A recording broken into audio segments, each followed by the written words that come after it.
Hi Johnny and George, just a bit of feedback from yesterday for George. If we have a look at the bottom picture, and we'll focus on that one first of all to see where he comes in. So George, you start a little bit wide of the crease, okay? Running in really quite wide there, which means then you're going to have a jump across into bowl, and it can take your body weight towards fine leg. So let's just have a quick look. We're in, okay, and now here comes your jump across. There we go across, and actually we need that momentum going forward, George, not going across. So that's something we can work on next session. We get into fairly good position, and then we move, our feet get slightly crossed, if you can see, slightly crossed. So it's really hard now for your right hip and your right knee to drive through, because they're starting from a little bit behind your left toe. I know I said to you I want your right toe to be in line with your left heel. If I was to draw a line, that would probably be about there. So we need that right toe a little bit further up, just a little bit further up, to make it a little bit easier, that right toe a little bit easier for your right hip and your right knee to get through. So if we take that through, the result is we get in a very, very quite high delivery position. So if I was to draw the line, you can see you're really, really high and right at the top of that line from going to past perpendicular.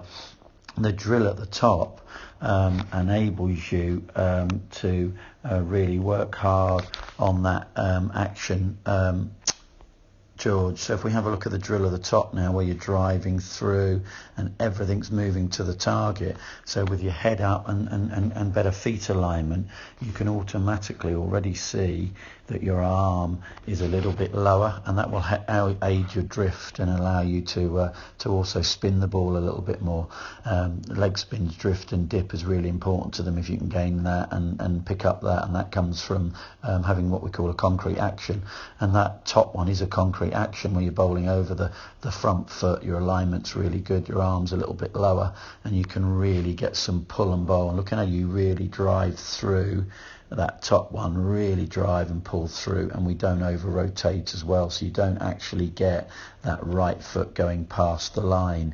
You keep that right foot and all your momentum is heading towards the target, and that's really important here. Whereas at the bottom, if I clear that, the bottom one, you know, we've got that little jump here now where we start here, and then the jump where we go across there and then get crossed, and then it makes it really hard for us to get round. You'll see here where you have to really try and rotate your body then to get round.